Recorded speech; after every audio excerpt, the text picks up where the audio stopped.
Hey, okay, today we're going to be talking about the graphic novel adaptation of Frankenstein by Junji Ito. Excellent book. Just going to be going through it real quick. A beautiful horror manga, wonderful black and white artwork. Kind of a truncated adaptation of Frankenstein. There are a few changes, not many. It begins, as Frankenstein begins, with Captain Walton and the Arctic expedition, and Dr. Frankenstein coming upon Dr. Frankenstein and the monster in the Arctic, one pursuing the other, and then Frankenstein relates his story, Frankenstein being a frame narrative.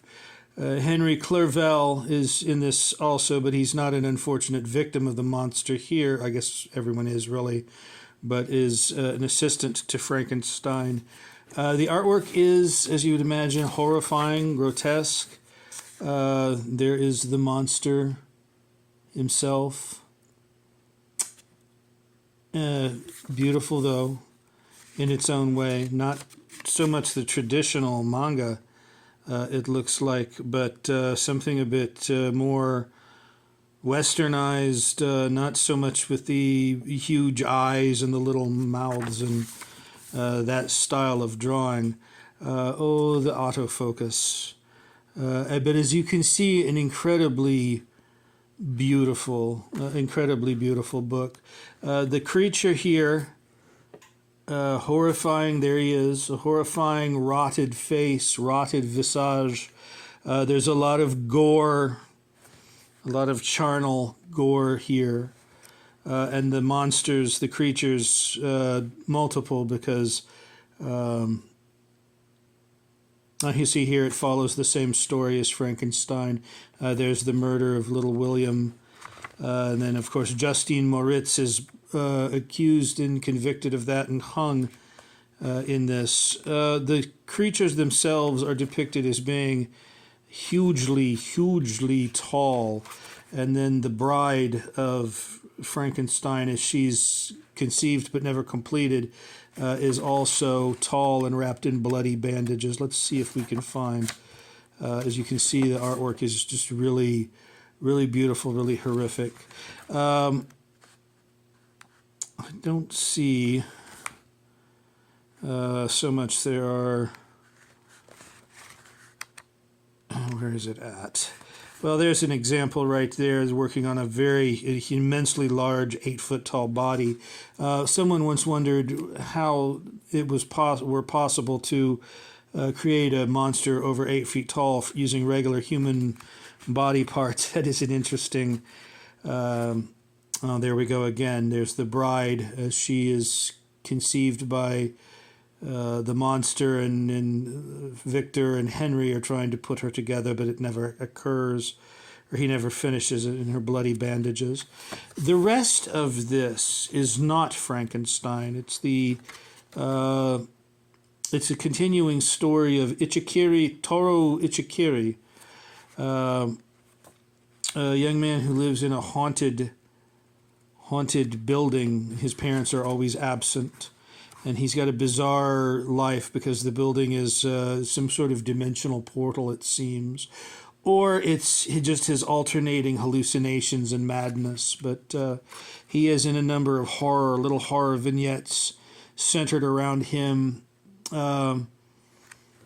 One in which he's a killer in an alternate dimension, and he buries bodies, some of whom grow huge. Next, they grow into monsters and mutants and attack him. Interesting, it seems as if the strange building or house that he lives in is a kind of metaphor or allegorical stand-in for his huge dead mind, his mad mind, and an excellent series of stories. Where are we at here? There's one of the stories is one of them is of a young girl who he knows who has invisible pen pals, and at the end she doesn't fare well because they seem to come to get revenge on her. Others include monstrosities from other dimensions. His friends that are paranormal investigators come over and they end up seeing themselves dead and buried in another dimension.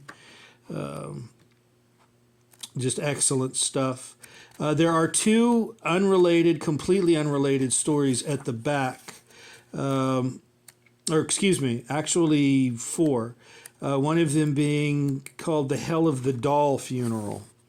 And this is about a world where, this is about a world where where the living children begin to take on the features and transform into dolls.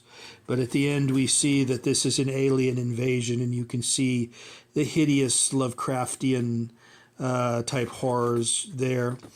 The other is kind of a macabre little tale called Face Firmly in Place, about somebody that is put in a kind of a vice-like medical thing and has to rip out of it.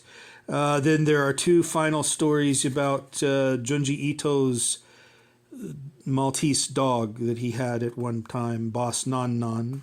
And they're kind of cute, but kind of macabre and sad, poignant little tales too. Just an excellent, excellent book. Junji Ito, of course, is the master of Japanese horror manga, brilliant artist and writer. And as far as Frankenstein, his adaptation of Frankenstein, though it is truncated in some respects, it is well worth checking out. All right, thank you. That's enough for today. Have a good morning. Bye-bye.